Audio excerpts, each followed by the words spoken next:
तो north eastern India के जो लार्जेस्ट इंसर्जेंट ग्रुप के जो चीफ हैं परेश बरुआ, जो कि उल्फा के एग्जाइल्ड चीफ हैं, उनको अब दोस्तों चाइना के द्वारा प्रोटेक्शन दी जा रही है। जी हां, आप लोग यहां पे रिपोर्ट्स को देख सकते हैं, अलग अलग मीडिया हाउसेस ने इसको कवर किया है। Paresh Baruah exiled chief of ULFA, उसको चाइना में रीलोकेट किया गया है। यहां पर भी खबर सामने आई है कि ये जो दोस्तों परेश बरुआ है, इसको अब चाइना के द्वारा एक तरीके से प्रोटेक्शन दी जा रही है। और आपको याद करवा दूं, ये दोस्तों परेश बरुआ आज से 3 महीने पहले भी सुर्खियों में आए थे, बिकॉज 18 दिसंबर को बांग्लादेश की एक कोर्ट के द्वारा जो परेश बरुआ को डेथ पेनल्टी दी गई थी, उसको भी कम्यूट करके लाइफ इंप्रिजनमेंट कर दिया गया था। और अब चाइना भी इस प्लान में शामिल हो चुका है, बिकॉज अब वो भी इसी पर्टिकुलर इंसर्जेंट को अपने देश में प्रोटेक्शन दे रहे हैं, असाइलम दे रहे हैं। इसी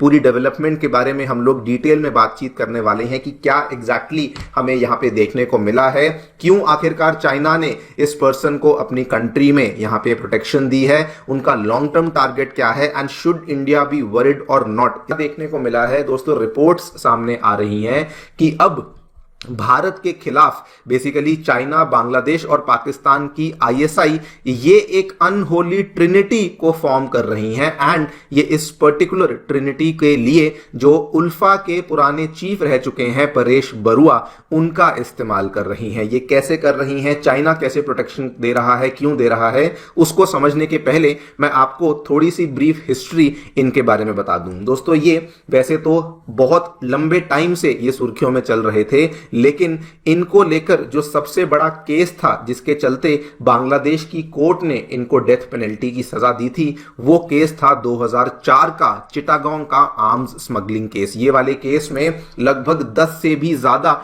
ट्रक्स थे जो कि चिटागोंग में बांग्लादेशी पुलिस के द्वारा पकड़े गए थे, जिन ट्रक्स में आपको मेनली हथियार देखने को मिले थे, जिसमें रॉकेट्स थे, ग्रेनेड्स थे, और भी बहुत लंबी सारी लिस्ट थी जो कि बांग्लादेशी पुलिस के द्वारा यहां पे बताई गई थी।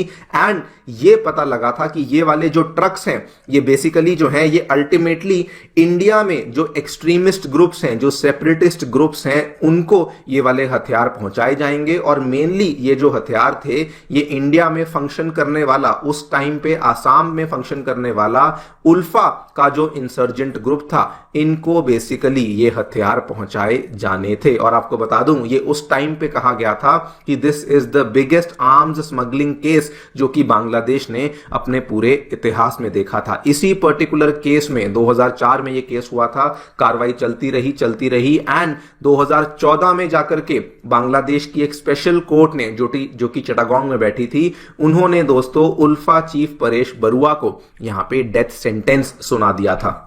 हालांकि इनको ये पकड़ नहीं पाए थे। इस चीज को लेकर रिपोर्ट्स तो बहुत सामने आई कि इनको अरेस्ट कर लिया गया है, लेकिन किसी ने भी इस चीज को कंफर्म नहीं किया था।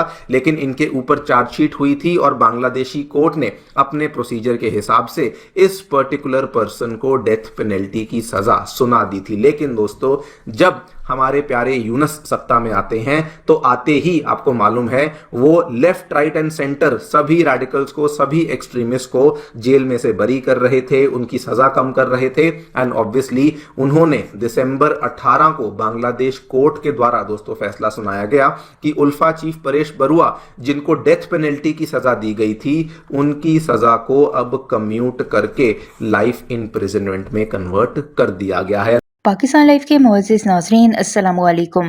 भारतीय मीडिया एक बार फिर तिलमिला रहा है और एक नई साजिशी थ्योरी घड़कर अपनी ही हुकूमत पर सवालात उठा रहा है। अब की बार ये दावा किया जा रहा है कि उल्फा के सरबराह को चीन और बांग्लादेश ने तहफ़्फ़ुज़ दिया है और इसे भारत के खिलाफ इस्तेमाल किया जा रहा है। भारतीय मीडिया के मुताबिक इस मामले में पाकिस्तानी खुफिया एजेंसी ISI भी शामिल है, जो पसी पर्दा भारत के खिलाफ साजिशें बुन रही है। भारतीय चैनल्स पर जैसे कि कयामत टूट पड़ी हो।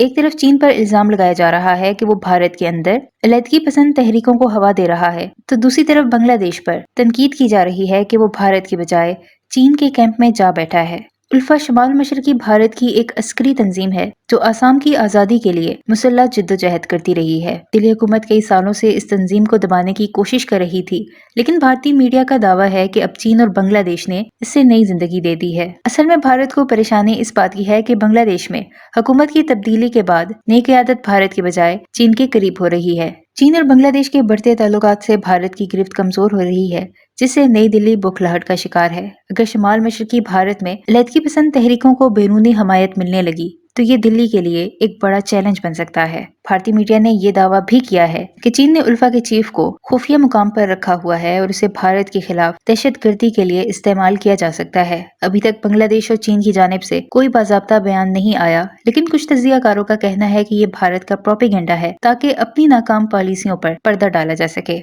चीन और बांग्लादेश दोनों भारत के अहम तिजारती पार्टनर्स हैं, लेकिन भारत की हालिया जारहाना सिफारती पॉलिसियों की वजह से ताल्लुकात में दरारें पड़ रही हैं। ये वाज़ेह है कि भारतीय मीडिया की चीखो पुकार दरअसल भारतीय हुकूमत की नाकाम सिफारती पॉलिसियों का नतीजा है। पहले बांग्लादेश पर भारत का मुकम्मल कंट्रोल था, मगर अब जब ढाका ने नई हिकमत अमली अपनाई है तो भारतीय मीडिया इसे हजम नहीं कर पा रहा। आने वाले दिनों में देखना होगा कि भारत इस सूरत हाल पर क्या रद्द-ए-अमल देता है या ये भारतीय मीडिया का एक और ड्रामा साबित होगा। इस हवाले से भारतीय मीडिया पे क्या चीखो पुकार है, इस वीडियो में देखें। वीडियो में आगे बढ़ने से पहले हमारे चैनल पाकिस्तान लाइव को सब्सक्राइब जरूर करें ताकि आने वाली वीडियो अपडेट से आगाह रहें। उसी के कुछ ही दिनों के बाद अब ये रिपोर्ट सामने आती है कि अब इस पर्टिकुलर इंसान को जो प्रोटेक्शन है, जो असाइलम है, वो चाइना के द्वारा दिया जा रहा है। आप लोग यहाँ पे देखिए, मीडिया रिपोर्ट सामने आई है जो कि कहती हैं कि परेश बरुआ, जो कि leader of militant organisation ULFA है, वो उन्होंने अब अपना हाइड आउट चेंज किया है और अब उनको रीलोकेट कर दिया गया है चाइना के साउथ वेस्टर्न यूनान प्रोविंस में। एक प्रीफेक्चर है जिसका नाम है सी युआंग बाना दाई ऑटोनॉमस प्रीफेक्चर, जहां पर इनको रिलोकेट किया गया है। इसकी लोकेशन आप लोग यहां पे देखिए। ये दोस्तों आपको मैप में इसकी मैंने अप्रोक्सीमेट लोकेशन बताई है और इसमें जो सबसे इंपॉर्टेंट चीज है जो कि आपको देखनी है कि ये असल में this is very very close to the China Myanmar border, जहां पर इनको बेसिकली रिलोकेट किया गया है। क्वेश्चन ऑब्वियसली यही आता है कि चाइना ने आखिरकार इनको अपने देश में प्रोटेक्शन देनी शुरू क्यों करी है। इसके पीछे दो तीन अलग अलग तरह के कारण हमें देखने को मिले हैं।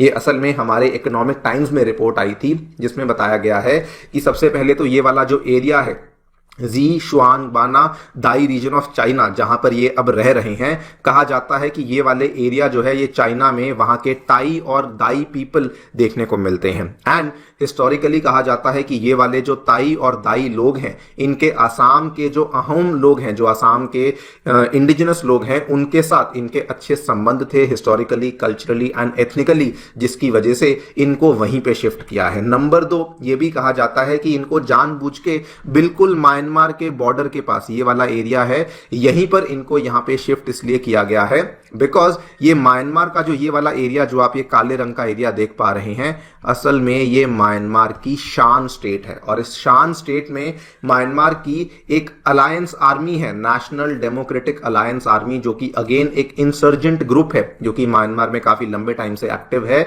और ये वाला जो ग्रुप है इसके चाइना के साथ अच्छे संबंध हैं, जिसकी वजह से परेश बरुआ को इसी पर्टिकुलर एरिया में यहां पे जानबूझ के